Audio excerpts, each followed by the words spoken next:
Friends చాలామంది ఇంట్లో డ్రైవర్‌గా పనిచేస్తూ అకామ్ని క్యాన్సిల్ చేసుకొని ఇండియాకెళ్తే, అలానే మస్నా సగీరా షూన్‌లో మస్నా సగీరా మీద అదే ముబారకుల్ వీసా అంటారు కదా! డ్రైవర్ ప్రొఫెషన్ మీద వర్క్ చేస్తూ ఇండియాకెళ్తే వారికి 2 ఇయర్స్ పుట్టదు అని చెప్పి మన వీడియోలో చానా సార్లు చెప్పాం. బట్ అయితే కొందరు మాటలు విని అకామ్ని క్యాన్సిల్ చేసుకొని ఇండియాకెళ్తా ఉంటారు. ఎందుకంటే ఈళ్ళకు ఒక వీసా మీద ఇంతింత కమిషన్‌లన్నీ తీసుకుంటా ఉంటారు. ఆ కమిషన్‌లు ఎక్కడ పోతాయని చెప్పి వాళ్ళు ఏం చేస్తున్నారంటే పాత పాస్‌పోర్ట్ మీదనే ఒకసారి ట్రై చేస్తారు వీసా వస్తుందా రాదా అని. ఒకవేళ రాకపోతే మీ పాస్‌పోర్ట్‌ని రెన్యువల్ చేపియమని చెప్తా ఉంటారు. రెన్యువల్ చేపిస్తే మీకు సివిల్ ఐడీ నంబర్ అనేది ఇక్కడ చేంజ్ అయిపోతుంది. మీ పాత లైసెన్స్ అనేది క్యాన్సిల్ అయిపోతుంది. ఇక్కడికొస్తారు, అకామ్ తగులుతుంది, అన్నీ అయిపోతాయి. బట్ అయితే సివిల్ ఐడీ నంబర్ చేంజ్ అయిపోతుంది. ఎప్పుడైతే సివిల్ ఐడీ నంబర్ చేంజ్ అవుతుంది, మీ పాత లైసెన్స్ అనేది క్యాన్సిల్ అయిపోతుంది.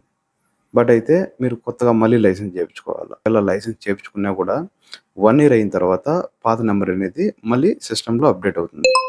ఆల్రెడీ ఇతనికి 2 నంబర్‌లు ఉన్నాయి. ఎలా వచ్చాయని. అప్పుడు మళ్ళీ ఎంక్వైరీ చేస్తారు. అక్కడైనా బయటపడతారు. ఇయన్నీ చేసే బదులు వేరే ప్రొఫెషన్ మీద వచ్చి, ఏదో ఒక ప్రొఫెషన్ మీద వచ్చి 2 ఇయర్స్ దాకా వర్క్ చేసుకుంటే కువైట్‌లో, తర్వాత మీ ప్రొఫెషన్‌ని చేంజ్ చేసుకోవచ్చు.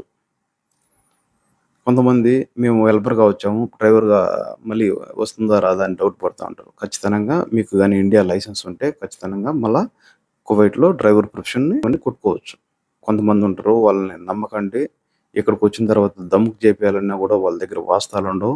ఒకవేళ వాస్తవాలున్నా కూడా మీ టైం బాలేకపోతే చానా ఇబ్బందులు పడతా ఉంటారు. ఒకవేళ మీ పాత నంబరే వస్తే గాని, మీ పాత నంబరే ఒకవేళ తీసుకొనొస్తే మీ కపిల్ గాని, మీ మందుపు గాని వెల్ అండ్ గుడ్. బట్ ఒకవేళ కాకపోతే ఇబ్బందులు పడతారు.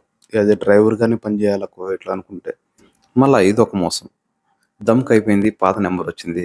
మీ లైసెన్స్‌ని యాక్టివేట్ చేయాలంటే నీది లాక్ పడిపోయింది. నీది లాక్ ఓపెన్ చేయాలంటే ఇంత డబ్బులిస్తావా అని చెప్పి మనోళ్ళని ఇబ్బందులు కలిగిస్తా ఉంటారు. మనోళ్ళకి కూడా ఏం చెప్తున్నానంటే కొద్దిగా ఆలోచించండి. ఈ యొక్క లైసెన్స్ అనేది ఎక్కడ హెడ్ ఆఫీస్ ఉంటుంది. ఆ హెడ్ ఆఫీస్‌కెళ్తే మనమే ఓపెన్ చేసుకోవచ్చా లేదా? ఒకవేళ మీ మీ వల్ల కాలేదంటే మీ మందుపుని గాని, మీ కపిల్‌ని గాని తీసుకెళ్ళండి. ఎవడికో వందలు దినార్లు ఇచ్చేస్తారే! ఒకసారి థింక్ చేసేదానికి ఏమవుతుంది?